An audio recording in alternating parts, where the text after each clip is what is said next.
Hello, and welcome to the Detroit Way podcast, a Detroit sports podcast. I'm your host, Chad Marriott, and if you are watching, you can see that we have the video format now with this little impromptu studio that I've set up. Very exciting. It's been a minute since I've recorded.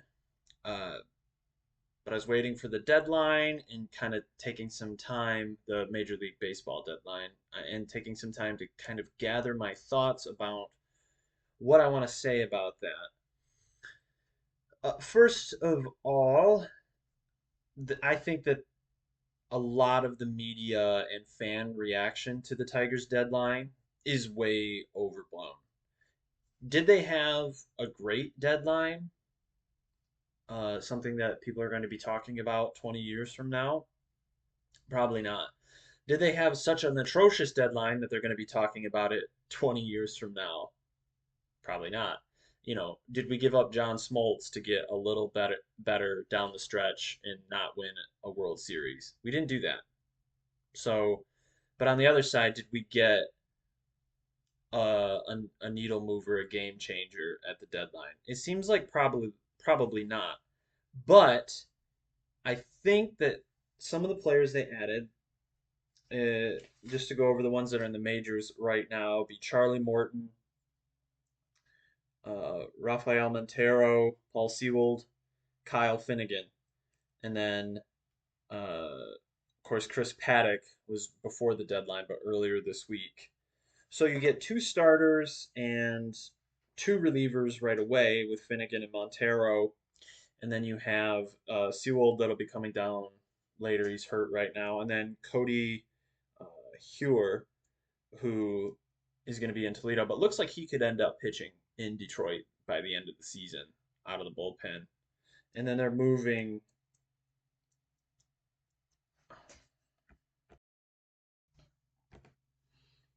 And then they're moving Troy Melton into the bullpen, which I was a little disappointed in after his last start. But I think that sports media and sports fans, we tend to be super reactionary. So after his first game, everybody was like, "Oh, this is the big answer. He sucks." And then after his second game, they're like, "Oh my God, our savior has arrived." And probably both of those performances, neither of them is who he is today. I think that it's not uncommon for a really young pitcher like that to come up and get blasted his first game, and then that second game he pitched really well, had great results, and I think long term he could be a rotation guy. But it's not going to hurt to have an actual swing and miss uh, guy in the bullpen with Melton, and that's what he has. And I think probably more consistent than anyone that they added at the deadline for swing and miss, particularly in that middle innings section of the game. So that'll be interesting. But I think adding two starters is something that I've been kind of contemplating for a while. That is, are the bullpen struggle a result of overusage from this pitching chaos model, where they're relying on the bullpen so heavily, so frequently that that they were worn down. Particularly Tyler Holton looked great the last two seasons, and then this year he struggled quite a bit. And I wonder if that has to do with being overused. And that's true of a lot of the bullpen because a lot of the bullpen from last season is on the IL. So I think that that was probably a move to get Morton and Paddock in there to be innings eaters, even though they might not be dominating games, even like the way they did in both of their first outings as Tigers. If they continue that, fantastic. Scott Harris looks like a genius. But if they can take some of that pressure off of the bullpen, particularly your Brant Herders and those types, that's going to be really good. Now, Hanafi, who had pitched, was one of few guys that actually pitched well out of the bullpen in July. had a really bad outing this weekend against the Phillies, and now he's been sent down to Toledo. You could see him again. And Chase Lee, I hope it wasn't a flash in the pan, and that because it just looks like people figured him out, and he's been sent down to Toledo too. I still believe you could see both of them back up before the end of the season. And then you gotta hope that they can get something out of Montero and Seawold. I think so often this Chris Fetter and the pitching staff for the Tigers has been able to work wonders with a lot of these pitchers. And even if they can squeeze the last little juice out of those guys that are past their prime to get us to the playoffs, to get the Tigers to the playoffs, that's going to be a win at the deadline. The other half of it is, and I know people feel differently about this, is they didn't give up any major prospects. They gave up one catching prospect that was the third catching prospect for the Tigers. Plus, they have Dylan Dingler, who just got up to the majors, and they have two more behind him on the way up. I think that's not the end of the world, and they really, with the Reese Olson injury, they needed more starting pitching. I know it's not the David Price move that people are used to from the Dombrowski era, but yeah, that's just. I think those days for the Tigers are over. That's not how this organization works. Harris is very much into building for the future as well as today, whereas Dombrowski is what's going to win me a baseball game tonight. And I know that's an exciting way, but I think that philosophy goes to show why Dombrowski isn't the general manager of the Marlins anymore, or the Tigers anymore, or the Red Sox anymore. In all those places, I believe he was part of the staff for one team that won a World Series. And it's great to be in the hunt all the time for a short period of time, and then you suffer because you totally butchered your farm system. And the reason I always go back to this because the excuse me, the Yankees and the Dodgers, teams like that, can get rid of a lot of their farm system because they can just pay to replace those players to fill the gaps. And I know there's a lot of screaming and consternation about the Tigers not doing that. I think you could say that all you want. It's just not the philosophy anymore. It's not what the ownership wants to do. The spending that came with with the Illiches before is I really believe Mike wanted to win a World Series before he passed away. Because if you look at the first part of his ownership with the Tigers, they didn't spend like that. The spending really came towards the end where he's really like, let's get a World Series.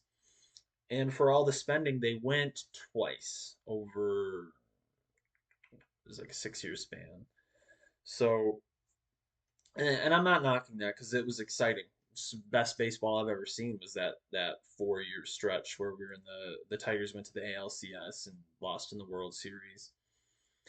But I think the idea, if we can get behind this, and this is a tough idea for anybody to want to get behind, is long-term sustainable growth.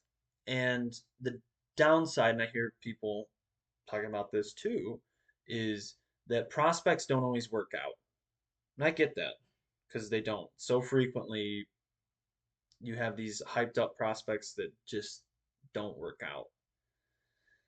Uh, and you could look at it in reverse when the Tigers were sellers and they traded Justin Verlander.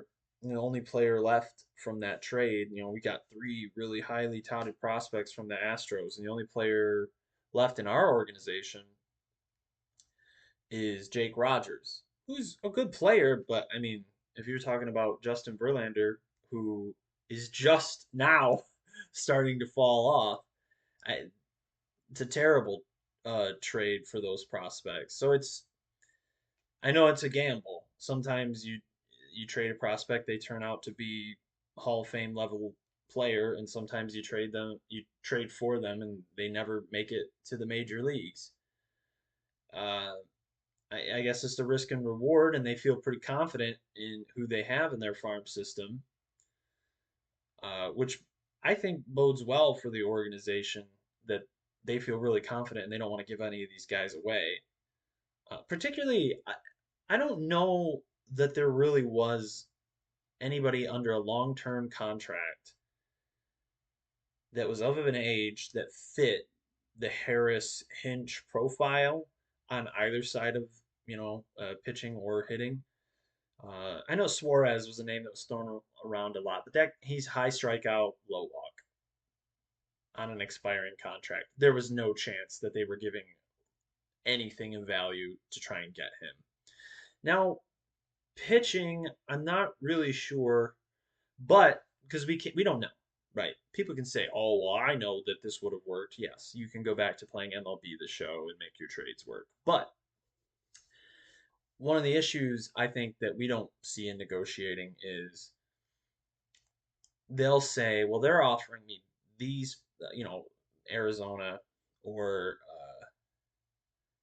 Pittsburgh." They had players that a lot of fans wanted, and we could say that they got offered prospects from some other team, and then they came to the Tigers and like, oh, they're offering these prospects. That sounds like a Kevin McGonigal, a Max Clark, Tyron Lorenzo, Jose Briseño to me, doesn't it? I mean, you could just give that guy up and we'll. So you don't know how much of that was going on where they were leveraging the offers that they had on the table to try and get the Tigers to overpay, which is a hard spot to be in. And I know it's the job. You can if you want to criticize Harris for not being able to negotiate people down.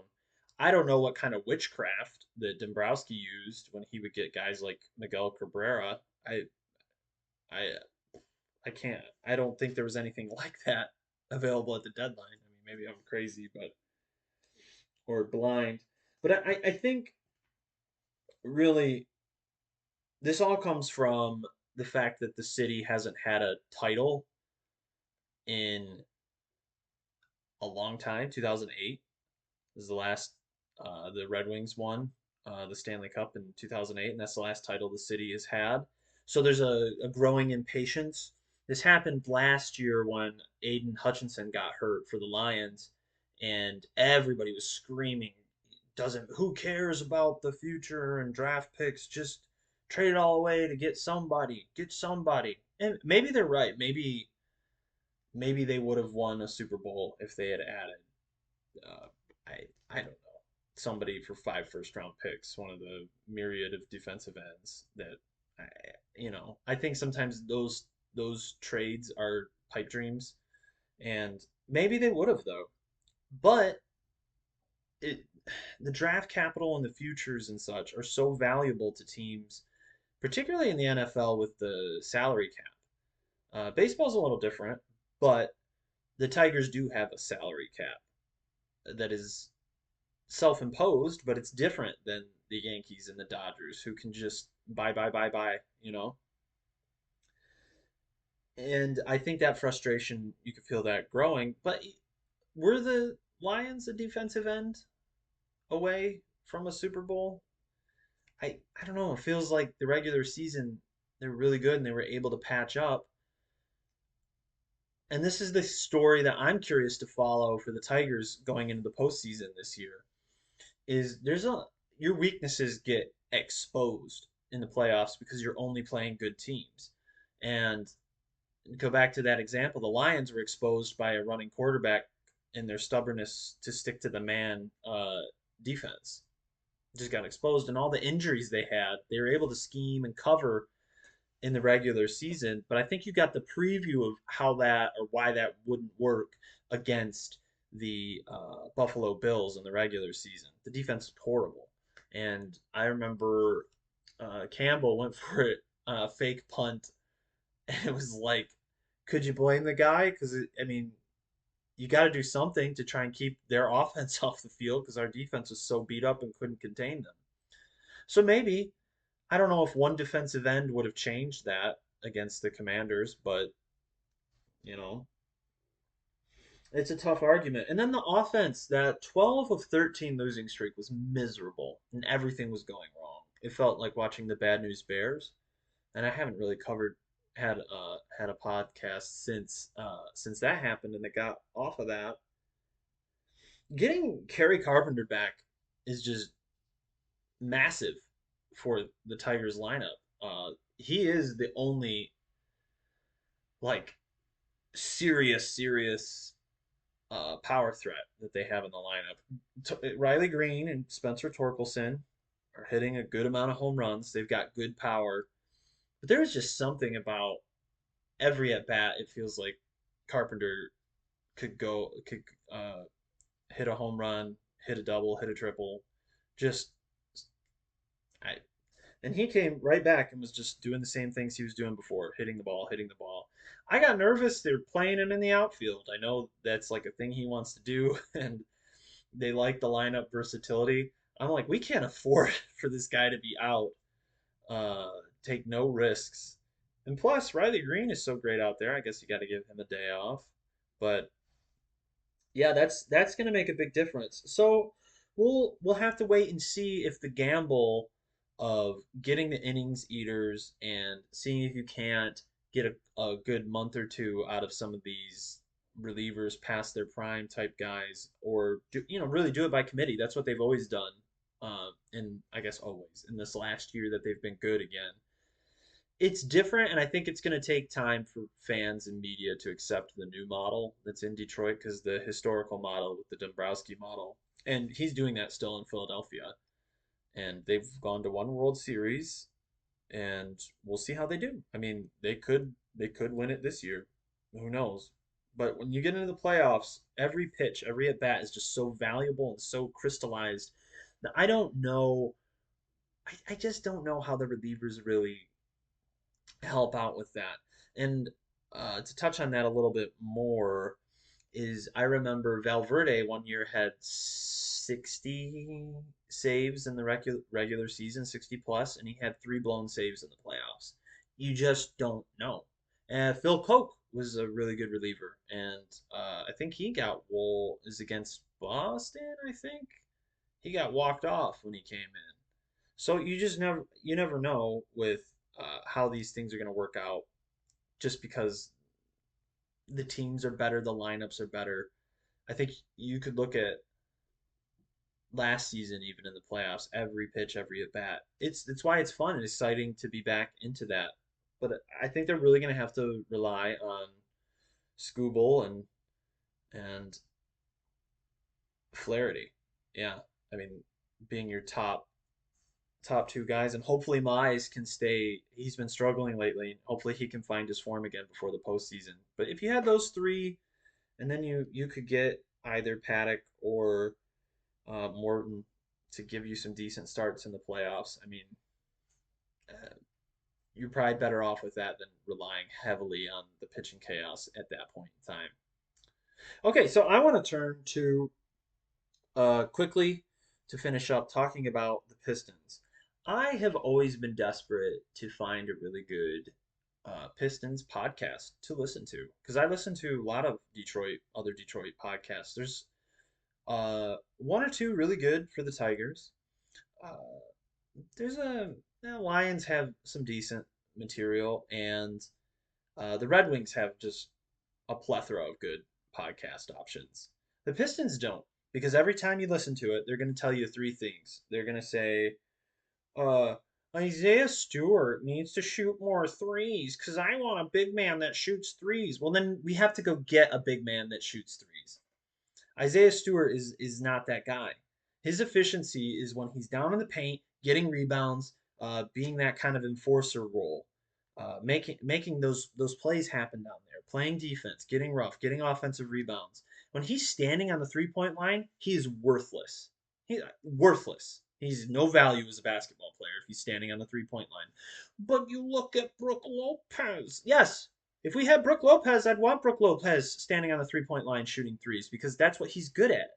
That is not what Isaiah Stewart's good at. You can't just, because you want a fit of a certain player, you can't just mold players into different skill sets. Now, Brooke Lopez, I use that example very specifically because he is maybe the only guy I've ever seen that was a bad 3-point shooter that tried to become a 3-point shooter. You could look at another one that tried to do it, and he played his way right out of the NBA, Dwight Howard. He said, "Oh, I'm not going to be the defensive enforcer. I'm not going to rebound. I'm going to jack up threes now." And now he's playing in the Big Three, Ice Cube's league. And that's where Isaiah Stewart will be if he jacks up threes because it doesn't work. And I'm getting a little frustrated because I'm tired of hearing about it.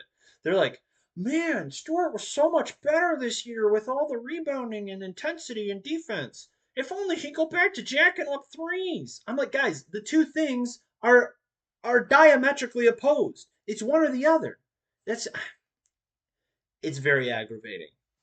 And then I want to hit on this. I wrote some stats down. Uh, Stewart shot a lot of threes that one year where he shot 38%, and it was the lowest win share of his career. And then he went back to not shooting as many threes, and his win shares went up because he's affecting the game more. And I know that's not everybody's favorite analytic.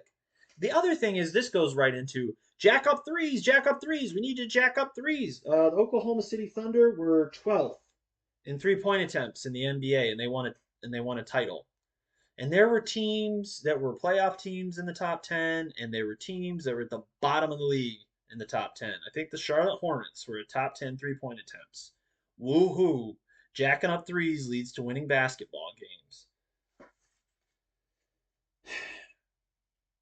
And then I looked up centers. Now, this is a basketball reference I looked up, so the positions might not be entirely accurate. Centers that shot 40% from the 3-point line, taking 2 attempts or more per game. Karl Anthony Towns, Nikola Jokic, Kristaps Porzingis, and Nikola Vucevic. We're not getting Cat. Jokic is what 3-time league MVP. Porzingis plays 15 games a year, and Vucevic is way overpaid for his contract. Those things aren't happening. That's why I think that rumor went around. Is because about the Pistons' interest in Vucevic is because a bunch of fans and media are like, we need a big guy that shoots threes. No, we need to attack the paint, play the mid range, finish around the rim. That's the style that they play. That's what Bickerstaff plays. And I've heard some people say, I don't understand why Bickerstaff doesn't let him shoot threes anymore. Talking about Stewart. Because now he's good again. It's crazy.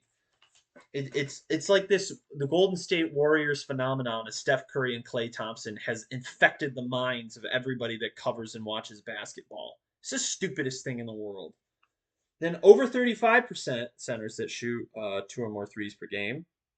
Turner, Yabusele, Naz Reid, which everybody was like, we gotta get Naz Reid. Jaren Jackson Jr. That would have been really cool. That's one that actually fits what you're talking about because he's also good on defense. Uh, can't afford him. It was never going to happen. Brooke Lopez, I already talked about that. Al Horford is 1,000 years old, and Victor Wembanyama. If only, right, guys? Of course, we got the fifth pick. Um, so my point in bringing that all up, there's 11 centers in the entire NBA that are good at 3-point shooting. 35% is being pretty generous, I think, for good as well. Uh, so my point with that is that not everybody has that guy, and people still win. I don't. Was did any of these guys play for the Oklahoma City Thunder? Nope, they won a title. One of them played for the Pacers, and I know that people aren't even really a fan of how much 3-point shooting that Turner did.